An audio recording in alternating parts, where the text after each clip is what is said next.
Today on teardown, I'll be doing an expert dissection on an NEC multi-sync model VT540K.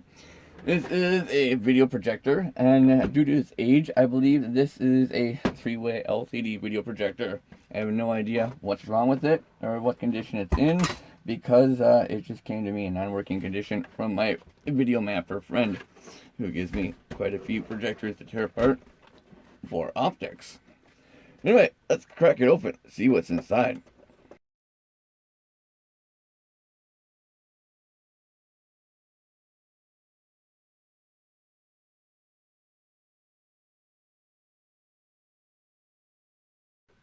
I tell you, this is a pretty weighty projector.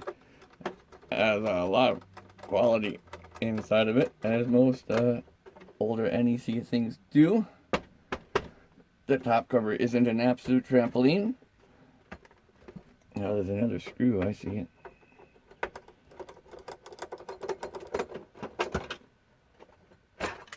Here's the lamp. That looks in fairly good condition. Well, that's interesting. The top has a little hole in it. First time I've seen that. That's weird. If you know what that's for, let me know. Oh, that is odd. This projector in general is a little odd. Remote in the back. That's nice. Maybe it has a good battery inside of it. Probably not. That's the first projector I've seen with the power plug in the front of the projector too. I can't make up my mind of whether that's a brilliant idea or not. I mean, considering that the projector usually faces towards the wall or something, so to have the power plug there would make sense, but it's still an oddball thing to do. What if the cord gets in front of the lens or whatnot? Alright, let's see if the cover comes off now. We're in. Mostly.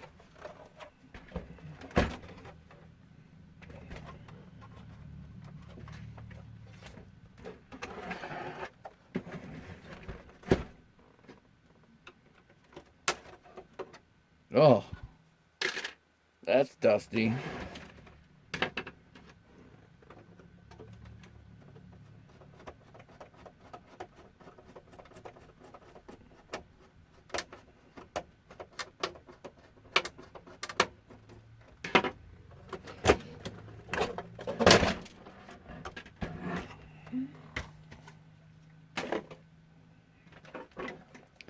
Look at that. That is absolutely packed. That's a solid construction right there. I'm impressed. It's dated, but you could drop it on a monitor projector and it would win. Alright, let's start taking off the boards. Let's take off the switchboard here. I like these little switches that are made of all metal. They seem to last better than the plastic ones do. Better resistance towards moisture ingress.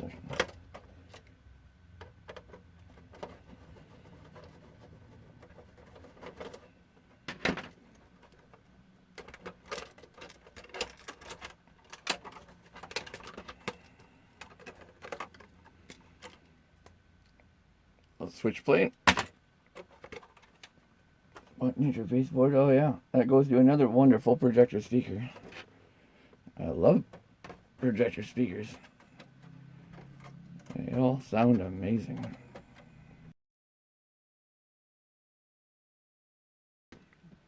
Well, that's odd. I just noticed that some of the switches are on this board too, so they divided the switches up between the two boards. That's weird. Yeah, it's an oddball projector. Alright, oh, I'm missing one more screw.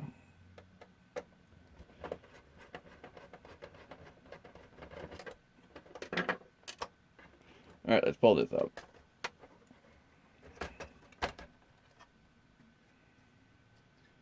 Wow.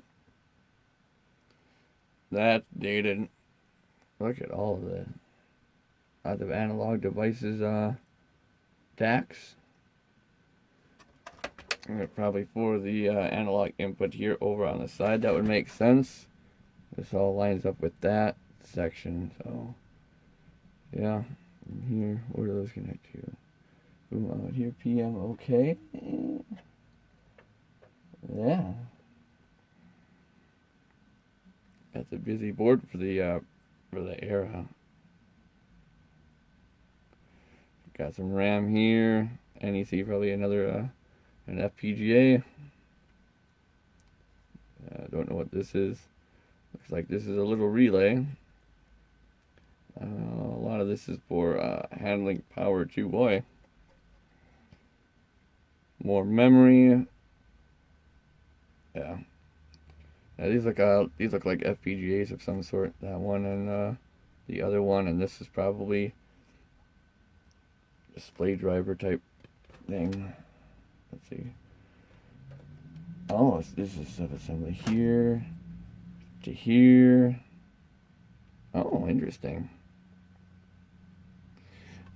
These could actually be the drivers that go to this board and then drive the LCD screens in here.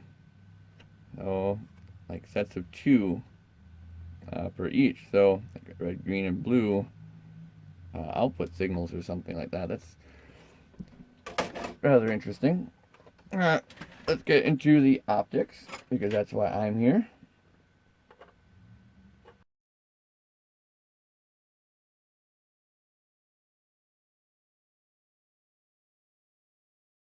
No, I think these 2 standoffs need to be undone. Wrong tool time.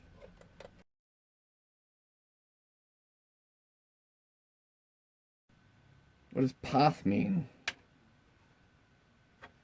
Well, we'll find out what path means later on in the video.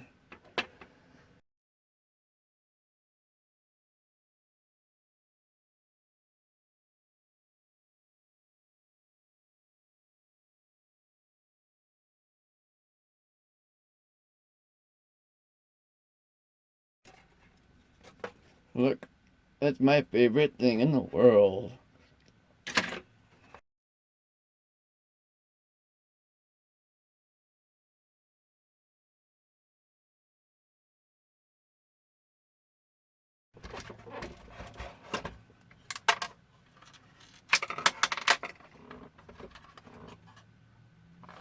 Look at that thing.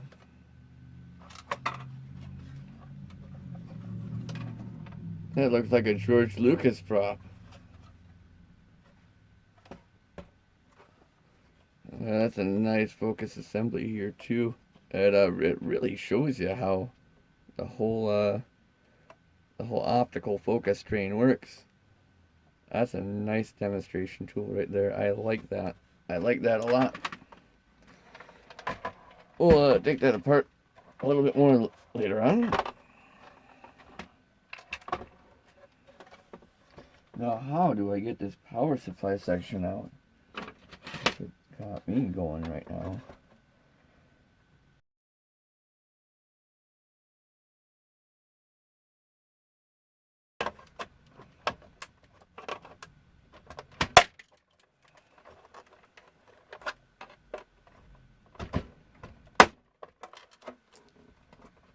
Violence has paid off. Look at that.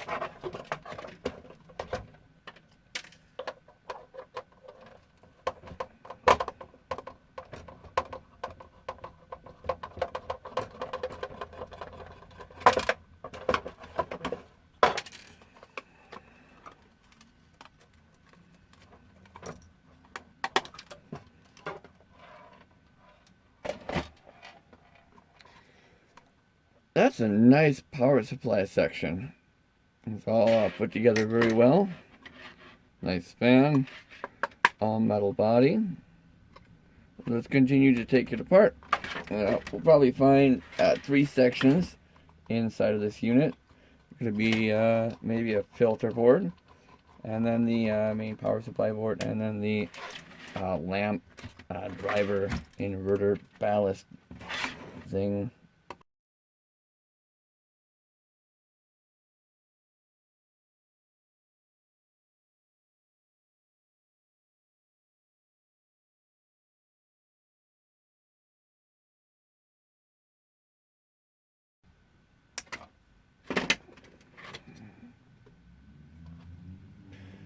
Okay, here's the lamp inverter, and it's about the same as all of the other ones are. But let me go over what's going on. So these wires right here, they go to these little photocouplers, optocouplers, and there's an LED on one side, and there's a photosensor on the other side, and that's what controls what the lamp driver is doing. And then you have this section right here, and that's where the high voltage DC comes in. I think it's directly rectified main, so 170 volts. And then that gets switched to this transformer section here. On some of these you'll see a full H-bridge driver. This one looks to be only half bridge driven. Oh, it's one of the more simple drivers. Nice poly cap right there. I'm going to put that to use. Yeah, and then of course the high voltage wires for the lamp itself. And on this side we have just one power supply. So this is the power supply that provides the different voltage rails to the logic board. So for example, like the 5 volts and 12 volt power rails, maybe a 24 volt one too. But yeah, a simple switch mode power supply. See what you got for the fuse, metal oxide varistor, kind mode, a suppressor, X and Y capacitors here. Let's see, transformer. This is a small transformer. Yeah, not much for a transformer on here. So, a pretty low wattage power supply for driving the main board. Surprisingly enough, oh, it's built very well. Now let's take apart the optical assembly, which, as I said, I believe is a 3-way LCD given the era of the device. Yeah, it looks like we're going to have to pull out more tools. Well, let's take off the front lens assembly first.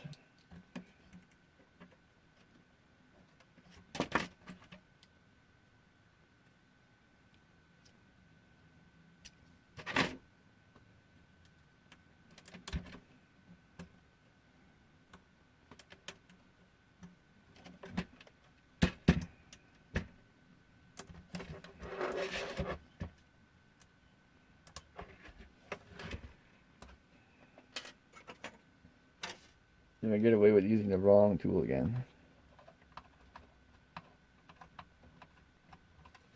Oh. I'm going to use the fastest fingers in the West.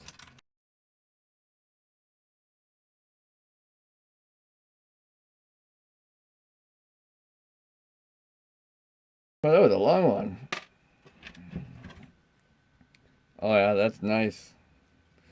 So as I said before, this is a great demonstration of how the optical assembly in these lenses work. And usually what you'll find is that there is a ring on the inside that is slotted. So when you do the adjustments, the lenses will move in their own carrier. So each one of these screws is a lens. So 1 lens, 2 lens, and 3 lens. Yeah, that could be an additional optic. So quite a busy optic inside of here. And then when I move it, you'll see that those 2 lenses, they move back and forth. So if you see on the inside, you might be able to see them. Not so much.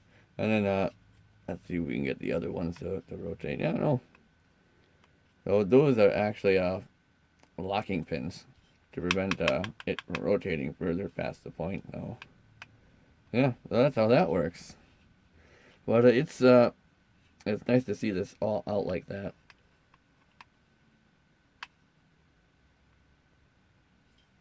It's very common too. You'll see this in things like cameras and stuff like that. Let me see if I have another one from a camera real quick I can show you.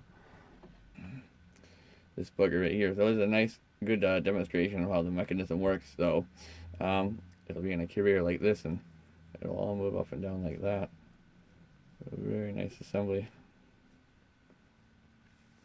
That's how those lenses work. Rings and carriers, rings and carriers. Put that off to the side. Really end up keeping that the way it is as well. And we'll tackle this section now. Not the one.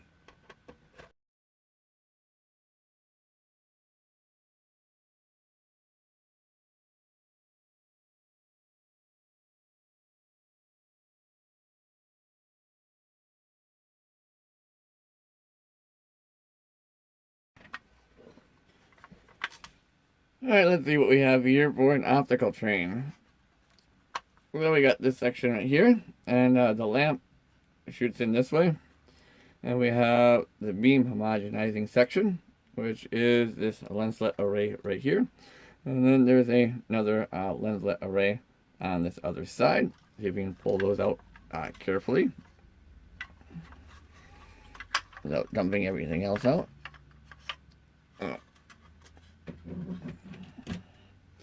And that's one of the lenslet arrays, micro lens arrays. Let's see if we can get to the other one now.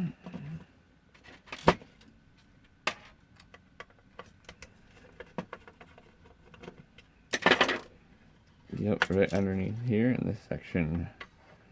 Oh, that is a lenslet array on one side, and the dual polarizing plate on the other side. Let's go ahead and pop that apart real quick.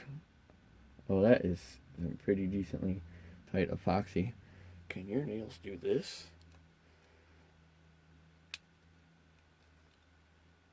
Come on.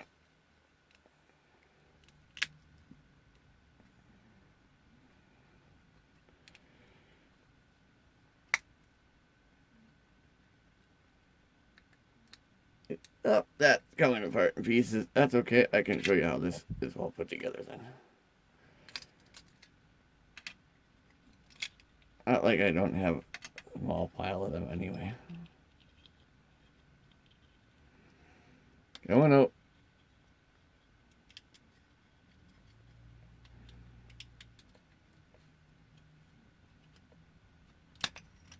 There's the other lenslet array for the beam homogenizer. And then I'll show you this. So this optic is kind of one of those that is rarely spoken about.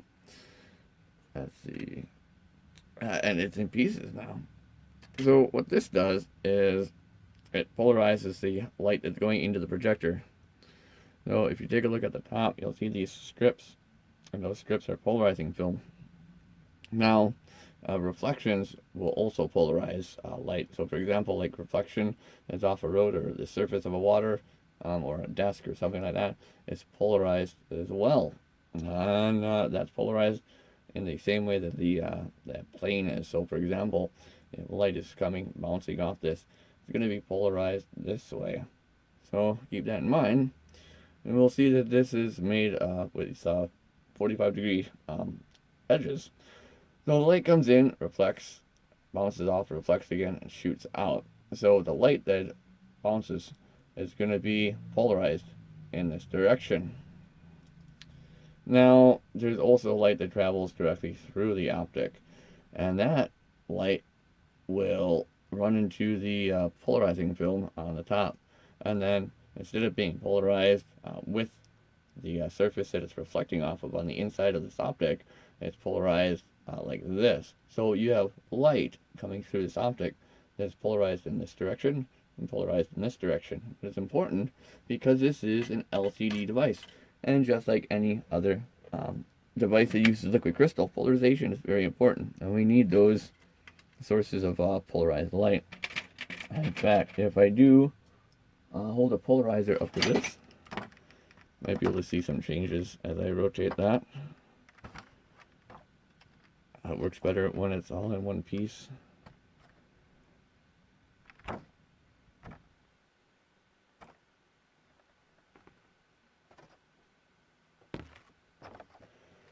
It's a tricky optic to demonstrate, but that's what it's for. And let's see, what do we have here? Oh, the light that is then polarized in those two axes and homogenized with those lenslet arrays. And all that means is that the lenslet arrays ensure that the screen has an even intensity distribution. Now, for example, the light in the very center of the image will be the same brightness as the light that is on the outside of the image, and that's what those lenslet arrays are for. We got another lens right here, and that just collects and focuses light down, hits that first surface mirror, and comes out this way. Hits this dichroic piece of glass right here. I'm gonna pull this out, see what it does. All right, and at that angle, it passes red, probably green, and it reflects off blue. So that's what that does. So blue goes this way, and then goes through this optic probably, and out this way and along on this side of the three-way LCD. And then the green gets filtered off and comes out through, and I'm betting that this is the red side. No, it reflects blue. So this is the blue side, this is the red side. So blue comes up this way, reflects off this mirror through here. The red and green go through this way. Green gets reflected off by this dichroic piece of glass and into the cube. Meanwhile, red continues on and then through this side. Well, let's go ahead and take out this. Is there a screw? Oh yeah, there's a screw. Stupid screw. I'm going to go ahead and remove all of these so that way we're not rudely interrupted again. Alright, so we're going to remove this optic right here. Crunch, crunch, crunch. Creak, creak, creak. Good build quality. Oh, I got to remove this one first, don't I? I do. Oh, we're getting ahead of ourselves. Forget that was there. Well, remember that was there. Forget it was removed. Alright, so. Yes, no, that is past blue.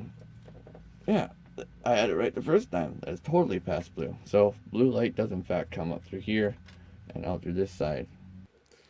Alright, and then this lens right here, which looks to be also screwed down. Thanks, guys.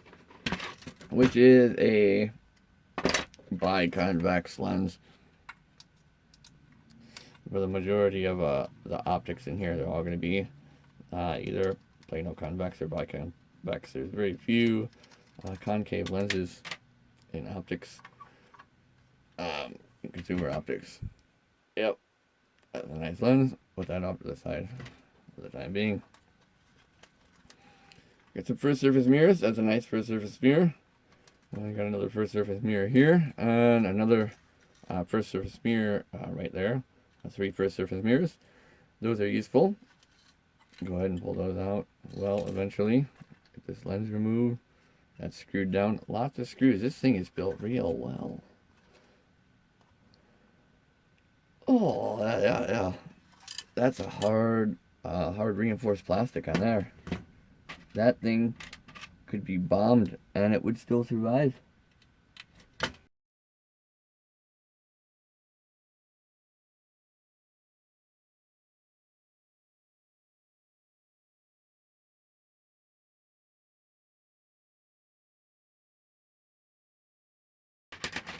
Alright, nice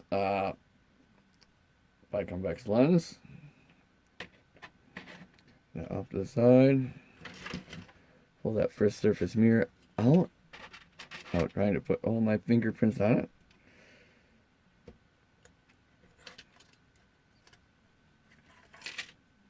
Oh, that's a nice piece of glass.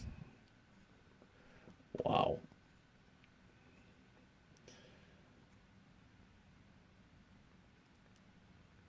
Not bad. Not bad at all.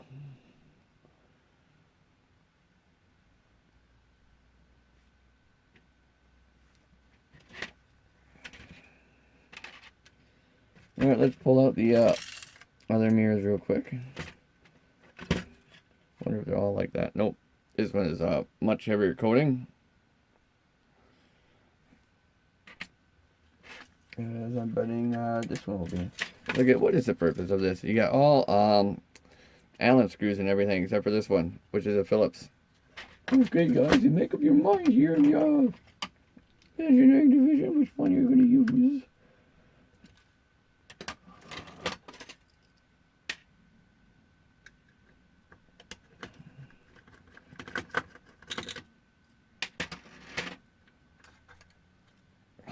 Yep.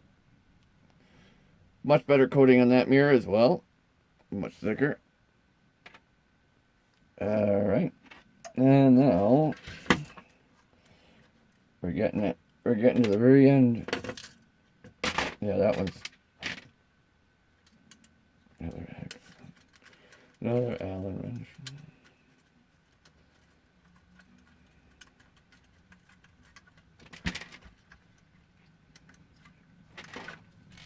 Oh, come on.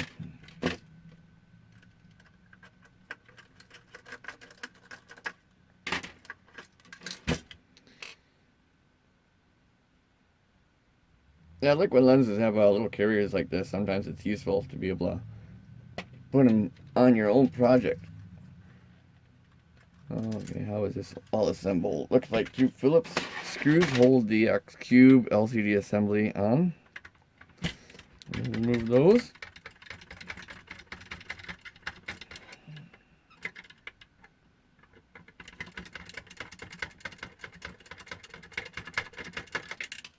Pull that out. Set that off to the side. We'll pull the rest of these out. It really does look like it was made to be fairly serviceable. Oh, hey. Is this PA? Are you PA? What does PA mean? PA. Oh, some kind of a thermal sensor. So, TH for thermal, projector, overtemp, protection, projector overtemp, maybe, a prism over temperature. Whatever. Nice sensor. I'll save the optical sensor. Probably a 10K. NGC thermistor. I use those things all the time.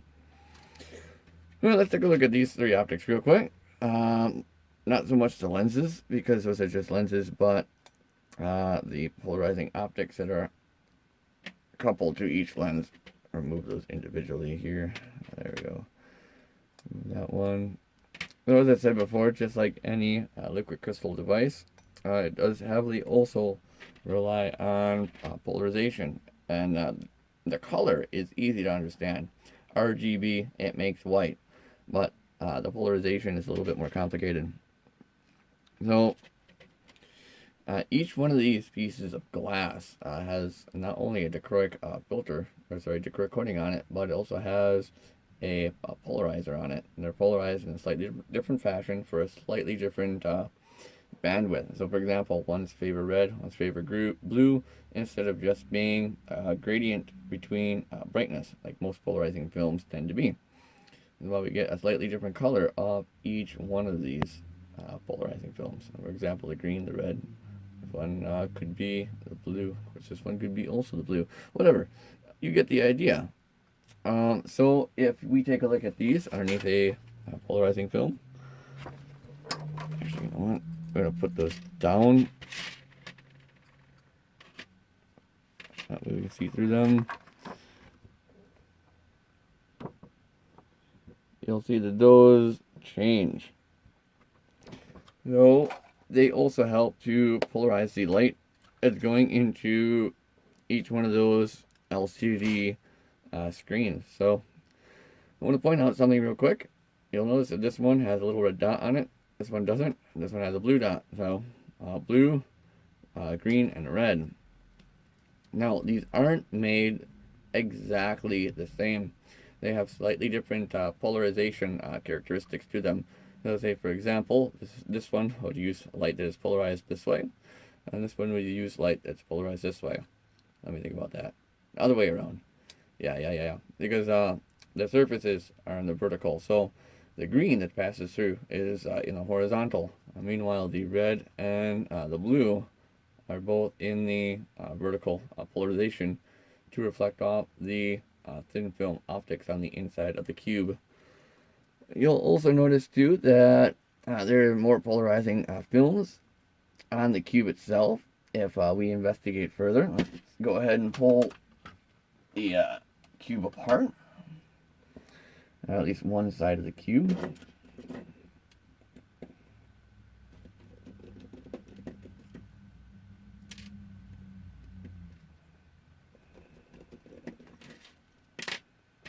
I hate this screwdriver. You know the screwdrivers with the little clips that always fall out, and the bit falls out, and you lose all your bits, and this thing's driving you nuts? And green because it belongs in the rubbish bin. This is one of those screwdrivers, and you know exactly the type of screwdriver that I'm talking about if you have one of these. Stupid bit retaining mechanism. Okay, so I'm gonna break that off. I think we're gonna also need to break that section off. I want to show you something real quick though that's interesting. So these things need to be aligned precisely. And in a lot of projectors, you'll notice that they're either glued or soldered into position. And that's how they actually set them. They will actually glue or heat up the screen, and they will nudge it into the exact position it needs to be in. And some similar alignment, setups are done in lasers. We'll get to that when the time comes. But it's interesting. They just solder it, in a position needed. Cool. Break that off.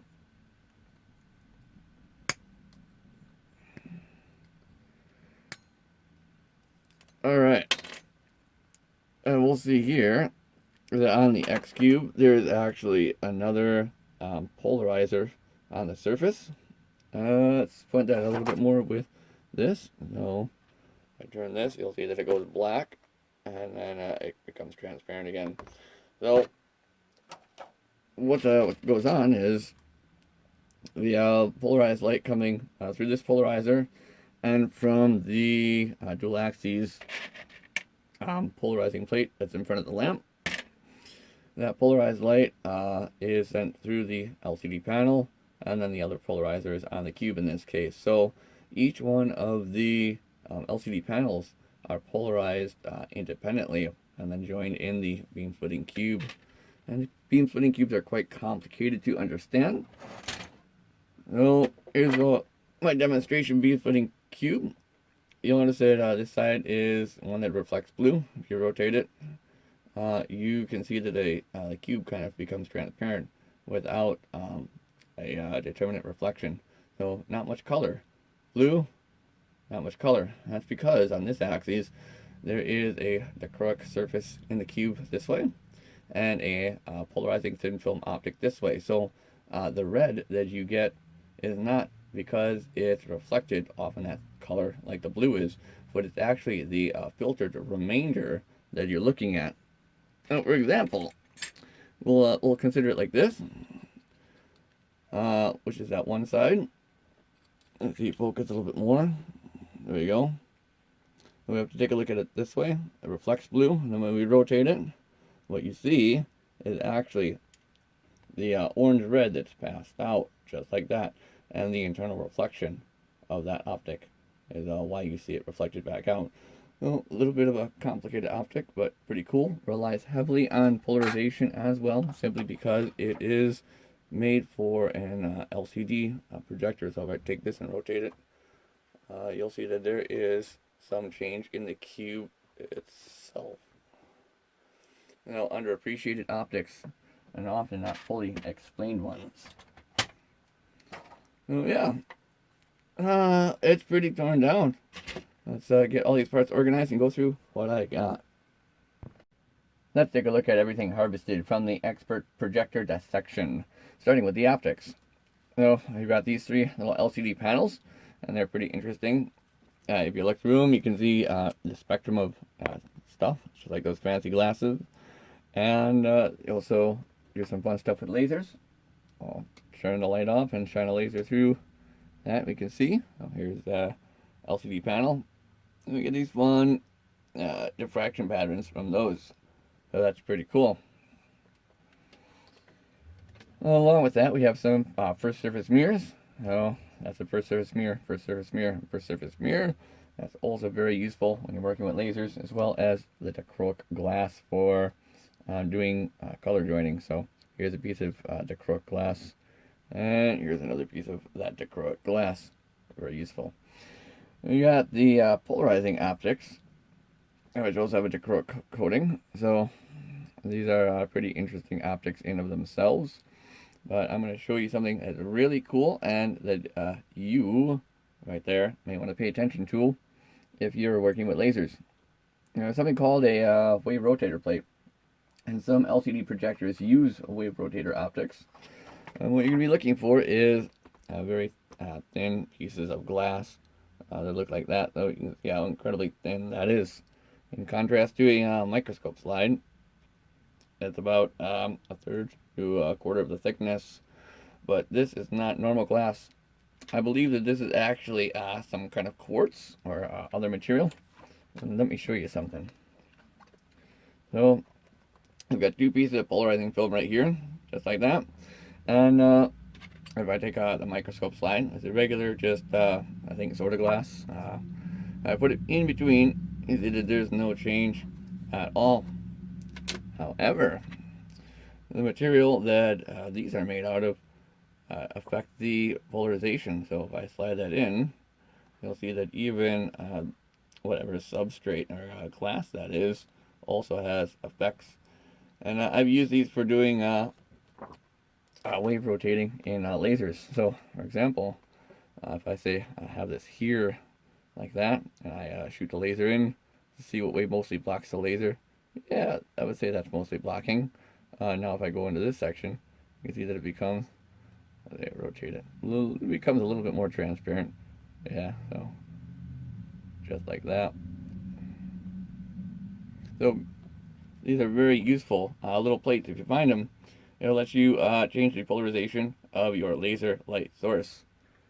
That is some true optical profession expertise right there for you.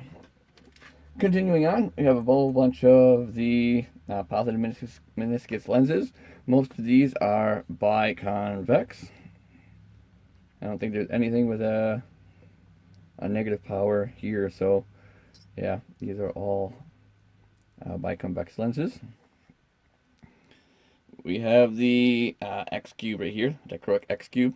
So this thing is what joins together all three of the images from the LCD panels into one combined output. We have the two beam homogenizing lenslet arrays that go together. Interesting optics. And one of these has a pretty nice AR coating on there. Oh yeah, you can see that one kind of a purpley color in the right light. Yeah, whereas this one's kind of a green color. So, but I think this is for the ultraviolets and this is for the IRs a little bit more. But I haven't seen a proper infrared filter in this projector, which is kind of interesting. Is there one on the lens lamp? Nope, not really. Let's see what else we have. We have the output focusing mechanism lens assembly here. This is pretty nice. I've taken the one ring off so we can get a little bit more of a view on the inside. Now I'm going to rotate this ring right here, and you'll see that the lenses move up and down in their carriers like that. Very simple mechanism, very clever mechanism. I like elegant solutions. Let's take a look at the electronics now. We got the interface board for the VGA component, stuff like that. So looks like the analog board.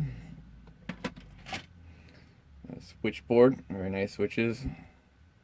A lack of LEDs, but it looks like it has two photosensors, phototransistors. Crap speaker.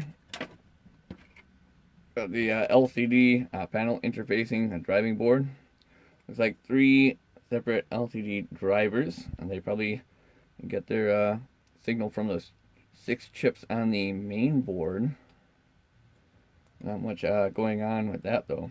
Just 3 driver chips and whatever that doodad is. take a look at the main board a little bit more. This is digital stuff, and I'm not an expert with that kind of operating things, but it looks like we have some memory here. It said FPGA, main display driver, some encoders and stuff. Looks like these are all for driving the LCD board right here.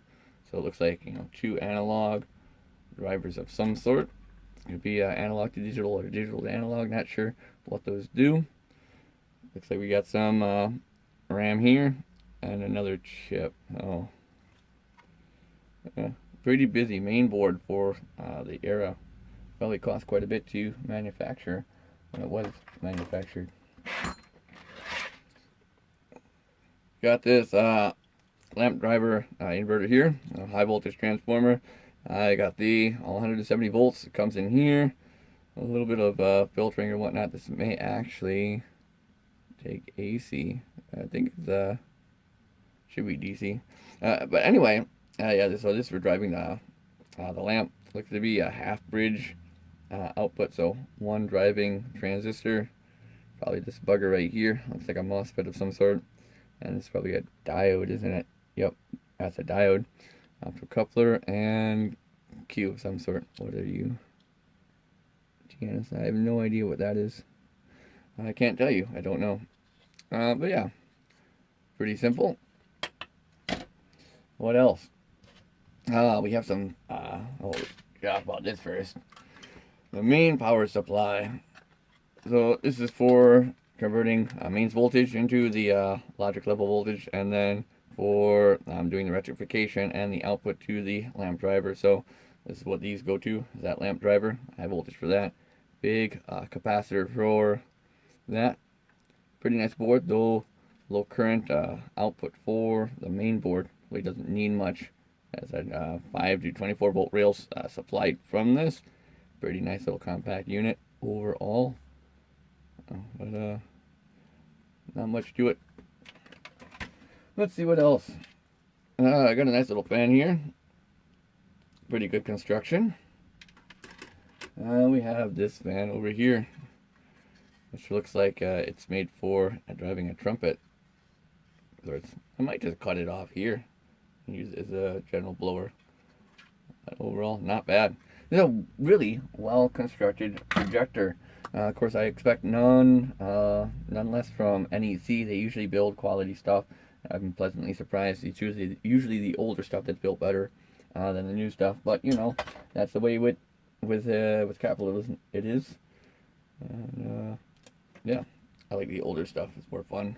None of this transmissive projector LCD screen nonsense.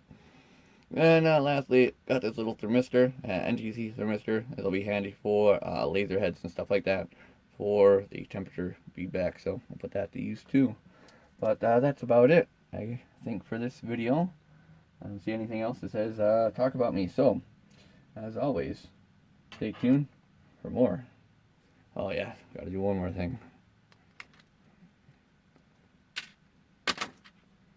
Just gotta know. I wanna know, what's your voltage? Da da da da da da da. 3.27. It gained voltage. I'm sure that defies physics. Well, I hope you enjoyed. As always, stay tuned for more.